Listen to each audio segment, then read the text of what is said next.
ముఖ్యంగా నిన్న షర్మిలమ్మ గారి స్టేట్మెంట్ కానీ, ఆ తర్వాత ఆమె కడపకు పోటీ చేస్తూ ఉండడం కానీ నిన్న ఇడుపులపాయలో డిక్లేర్ చేయడం జరిగింది. ఇన్ని రోజులు అందరూ కూడా అంటే సాక్షి పేపర్ కానీ, సజ్జల రామకృష్ణారెడ్డి కానీ, అటు సైడ్ నుంచి ప్రతి ఒక్కరు కూడా మాకు వివేకానంద రెడ్డిని చంపాల్సిన అవసరం ఏముంది, మాకు ఆయన్ను చంపితే మాకు వచ్చే లాభం ఏంటి, అసలు ఆ హత్యకు ఏదైనా కూడా మోటివ్ అనేది ఉండాలి కదా, ఆ మోటివ్ గురించి ఏంటి, ఆ మోటివ్ లేకుండా మర్డర్ ఎట్లా జరుగుతుంది, ఇంత చిన్న ఈ విషయం కూడా మీరు ఎట్లా మర్చిపోతారని మా గురించి మాట్లాడడము. అంటే హత్యకు ఏదైనా జరిగేటప్పుడు మోటివ్ ఉండాలా అనేది వాళ్ళ పాయింట్.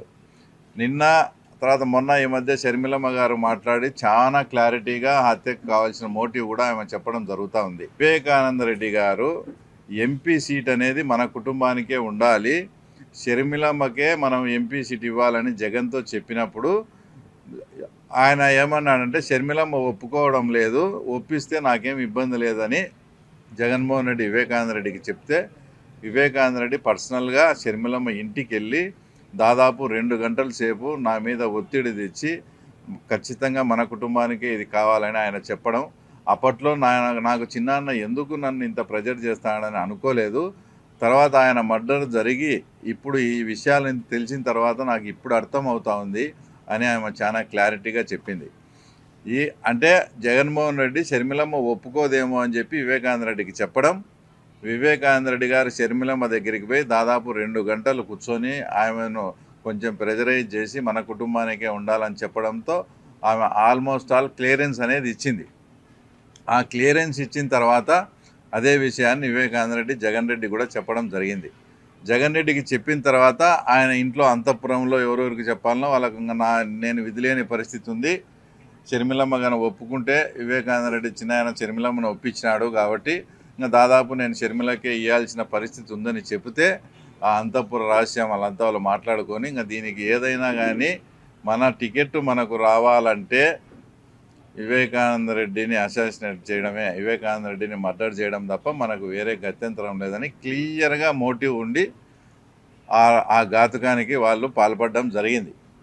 ఆమె ఇంకో విషయం ఏం చెప్పిందంటే నిన్న చాలా క్లారిటీగా, అసలు చిన్నాన్న వచ్చి నన్ను భంగపోయి అంతసేపు చెప్పిన తర్వాత ఆ తర్వాత ఇవన్నీ పర్యవసానాలు జరిగినప్పుడు ఆ చిన్నాయన మర్డర్ చేసినప్పుడు ఎవరైతే మర్డర్ చేశారని ఆరోపణలు ఎదుర్కొన్నారో, నేనన్నా ఆరోపణలు ఎదుర్కొన్న వాళ్ళని చెప్తున్నా. నిన్న షర్మిల దాంట్లో చాలా క్లారిటీగా చిన్నాయన్ను చంపిన హంతకులనే చాలా క్లారిటీగా ఆమె మాట్లాడడం జరిగింది. మా చిన్నాన్నను చంపినారని ఆరోపణలు ఎదుర్కొంటున్న వాళ్ళనే చాలా అహంకారంతో మళ్ళీ పోటీకి పెట్టినప్పుడు నేను పోటీ చేయాల్సిన అవసరం ఏర్పడింది ఇక్కడ, అందుకే నేను పోటీ చేస్తానని కూడా ఆమె క్లారిటీగా చెప్పడం జరిగింది. జగన్మోహన్ రెడ్డి గారిని ఒకటే సూటిగా ప్రశ్నిస్తాను, మీరు మేనిఫెస్టో విడుదల చేసేటప్పుడు అక్కడికే పోతారు, టికెట్లు ఫైనలైజ్ చేసి డిక్లేర్ చేసేటప్పుడు మీరు అక్కడికే పోతారు, అంటే ఏదైతే రాజశేఖర రెడ్డి గారి సమాధి ఉందో అక్కడికి పోతారు. జగన్మోహన్ రెడ్డి గారిని సూటిగా ప్రశ్నిస్తూ ఉన్నాం, నిజంగా రాజశేఖర రెడ్డి గారికి ఏదైనా ఆత్మలు అనేది ఉండి నిజంగా ఆత్మ అనేది ఉంటే అసలు ఇప్పుడు రాజశేఖర రెడ్డి గారి కూతురు ఆయన బిడ్డ నిలబడతా ఉంటే ఆయన కొడుకు రాజశేఖర రెడ్డికి ఎంతో ఇష్టమైన ఆయన తమ్ముడిని చంపినారని ఆరోపణలు ఎదుర్కొంటుండే అతని కూతురి మీదనే అతని పోటీకి పెడతా ఉంటే ఇది రాజశేఖర రెడ్డి ఆత్మ శాంతింపచేసేదానికి మీరు ఆడ రోజు ప్రేయర్ చేస్తారా, లేక మీరు ఇట్లా పనులు చేసి ఆయన ఆత్మను ఎంత శోభ పెడతారో ఒకసారి పులివెందుల ప్రజలు కానీ రాష్ట్ర ప్రజలు కానీ రాజశేఖర రెడ్డి అభిమానులు కానీ మీరు ఆలోచించాల్సిన పరిస్థితి.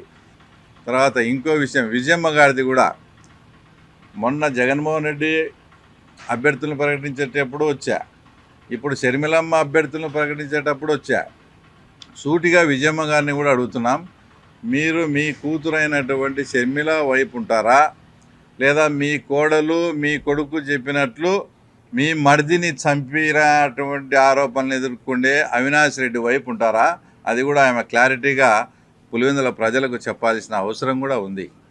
తర్వాత ఇంకో విషయం ఏంటంటే, ఇన్ని ఆరోపణలు కుటుంబ సభ్యులు అంతా కూడా వేలెత్తి అవినాష్ రెడ్డి వైపే చూపిస్తూ ఉన్నారు. నేనైతే అవినాష్ రెడ్డి ప్లేస్లో కానీ ఉంటే ఇన్ని ఆరోపణలు ఎదుర్కొనేది ఎంపీ సీటు గురించి అనేది క్లియర్గా అందరికీ అర్థమవుతా ఉంది.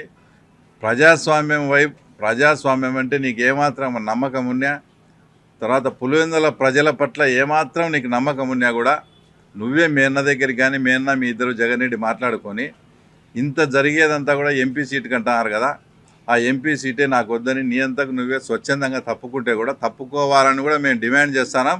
రాజశేఖర రెడ్డి బిడ్డకు మీ చిన్నాయనను చంపినారని ఆరోపణలు ఎదుర్కొంటే అవినాష్ రెడ్డిని ఎట్లా పోటీ పెడతావు? ఖచ్చితంగా మీరు ఆ పోటీ నుంచి తప్పుకోవాలని కూడా తర్వాత మేము డిమాండ్ చేస్తున్నాం పులివెందుల ప్రజల తరపు నుంచి.